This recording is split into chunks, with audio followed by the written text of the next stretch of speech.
എല്ലാവർക്കും നമസ്കാരം. അപ്പോൾ ഞാനിന്ന് സംസാരിക്കുന്നത് ചിയ സീഡിൻ്റെ കുറച്ച് ബെനിഫിറ്റ്സിനെ കുറിച്ചിട്ടാണ്. അപ്പോൾ ചിയ സീഡിൽ ധാരാളം ഒമേഗ 3 ഫാറ്റി ആസിഡ് അടങ്ങിയിട്ടുണ്ട്, പ്രോട്ടീൻ ഉണ്ട്, കാൽഷ്യം ഉണ്ട്, മാഗ്നീഷ്യം ഉണ്ട്, ഫൈബർ ഉണ്ട്, ആൻറ്റി ഓക്സിഡൻ്റ് അടങ്ങിയിട്ടുണ്ട്. അപ്പോൾ ഏകദേശം 2 ടേബിൾ സ്പൂൺ ചിയ സീഡിൽ ഏകദേശം 10 ഗ്രാം ഫൈബർ അടങ്ങിയിട്ടുണ്ട്.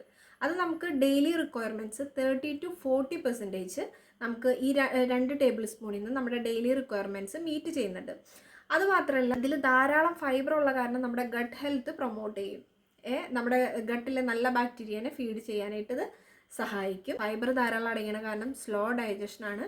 അതുകൂടാതെ തന്നെ നമ്മുടെ ബ്ലഡ് ഷുഗർ സ്പൈക്കൊക്കെ കൺട്രോൾ ചെയ്യാനായിട്ട് സഹായിക്കും. പിന്നെ നമുക്കിതൊരു കഴിച്ചു കഴിഞ്ഞാൽ ഒരു ഫുൾനെസ് ഫീൽ ചെയ്യും. അതുകൊണ്ട് ഇടയ്ക്കിടയ്ക്ക് ഈ സ്നാക്ക് ചെയ്യുന്ന സ്വഭാവം ഉണ്ടെങ്കിൽ നമുക്കത് കുറയ്ക്കാനായിട്ട് വളരെയധികം സഹായിക്കും. അങ്ങനെ നമുക്ക് വെയിറ്റ് ലോസിനും ഇത് വളരെ ഉപകാരപ്രദമാണ്. സയൻസ് പറയുന്നത് എന്താണെന്ന് വെച്ചിട്ടുണ്ടെങ്കിൽ ഇത് ബാഡ് കൊളസ്ട്രോൾ നമ്മുടെ ശരീരത്തിൽ കുറയ്ക്കാനായിട്ട് വളരെയധികം സഹായിക്കും. പിന്നെ കാർഡിയോ വാസ്കുലർ ഹെൽത്ത് ഇമ്പ്രൂവ് ചെയ്യാനായിട്ട് ഇത് വളരെയധികം സഹായിക്കും. അപ്പോൾ ഇതെങ്ങനെയാണ് കഴിക്കേണ്ടത്?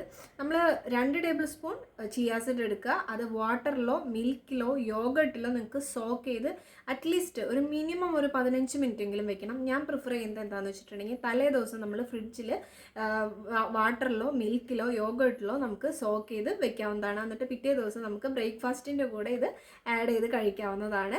അപ്പോൾ IBS ഉള്ളവരും ബ്ലോട്ടിംഗ് ഉള്ളവരും പ്രത്യേകം ശ്രദ്ധിക്കണം. അവർ വളരെ കുറച്ച് എമൗണ്ടിലാണ് സ്റ്റാർട്ട് ചെയ്യാൻ പാടുള്ളൂ.